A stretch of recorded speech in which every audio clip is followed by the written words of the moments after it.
খানাপাৰাত অনুষ্ঠিত অসম গ্ৰন্থমেলাৰ আজি হৈছে দ্বিতীয়টো দিন আৰু গ্ৰন্থমেলাৰ বাকৰিত আজি উন্মোচন কৰা হ'ল লাষ্ট বেঞ্চাৰ নামৰ উপন্যাসখন।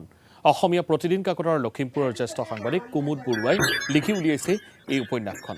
গ্ৰন্থমেলাৰ ডক্টৰ বসন্ত কুমাৰ ভট্টাচাৰ্য সোঁৱৰণী প্ৰেক্ষাগৃহত অনুষ্ঠিত গ্ৰন্থ উন্মোচনী সভাত প্ৰতিদিন টাইমৰ মুখ্য সম্পাদক নীতিমণি শইকীয়া আৰু জৱাহৰ নেহেৰু মহাবিদ্যালয়ৰ অধ্যক্ষ ডক্টৰ তপন দত্তই গ্ৰন্থখন উন্মোচন কৰে।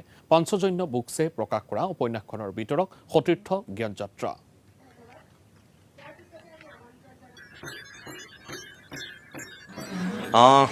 কুমুদ বৰুৱা এগৰাকী জ্যেষ্ঠ সাংবাদিক। তেখেতৰ দীৰ্ঘদিনীয়া অভিজ্ঞতা আছে, খুব ধুনীয়া লিখা মেলা কৰে আৰু শেহতীয়াকৈ তেখেতে উপন্যাসত হাত দিছে। লাষ্ট বেঞ্চাৰ নতুন উপন্যাস এখন তেখেতে লিখি উলিয়াইছে।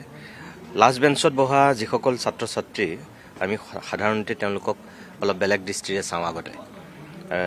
এই তেনেকুৱা শেষৰ বেঞ্চত বহা একাংশ ছাত্ৰ ছাত্ৰী তেওঁৰ চকুৰ আগত চৰিত্ৰ হিচাপে ক'ৰবাত এই উপন্যাসখনত হয়তো উজলি উঠিছে। তেখেতৰ কথাৰ পৰা মই তেনেকুৱাই প্ৰমাণ পাইছোঁ।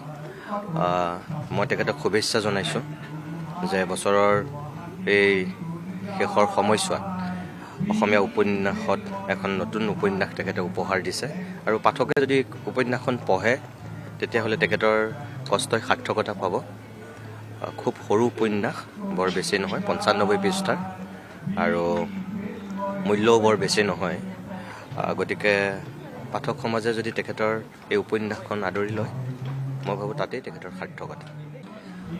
আচলতে কি হয়, উপন্যাসখন মই যিটো সাংবাদিকৰ দৃষ্টিৰে সমাজখন যেনে দেখিছোঁ, বিশেষকৈ লাষ্ট বেঞ্চাৰ কিতাপখনৰ নাম, উপন্যাসখনৰ নাম, আৰু স্কুলৰ লাষ্ট বেঞ্চত হওক বা সমাজত যিখিনি শ্ৰমিক হয়, লাষ্ট বেঞ্চত যিখিনি ল'ৰা থাকে, যিখিনি হোটেলৰ কাম কৰে, ৱৰ্কশ্বপত কাম কৰে, এই যে অৱহেলিত যিখিনি কিশোৰ বা যুৱক, তেওঁলোকে গম নোপোৱাকৈ সমাজৰ প্ৰতি কিছুমান অৰিহণা যোগাই থাকে। আৰু আমি দেখোঁ যে এই যে লাষ্ট বেঞ্চত বহাসকলক যে মানুহে অৱহেলা চকুৰে চাই, ভালকৈ মৰমৰ মাত এষাৰ নিদিয়ে, আৰু এটা সময়ত তেওঁলোকে অপৰাধী যে হয়, তেতিয়া আমি দেখোঁ যে ইয়াৰ হিষ্ট্ৰীবিলাক চালে আমি দেখোঁ যে সৰুতে মৰমৰ মাত নোপোৱাৰ কাৰণে, মানুহৰ পৰা আদৰ নোপোৱাৰ কাৰণে বহুতো কিশোৰ এটা সময়ত অপৰাধত জড়িত হৈ পৰে।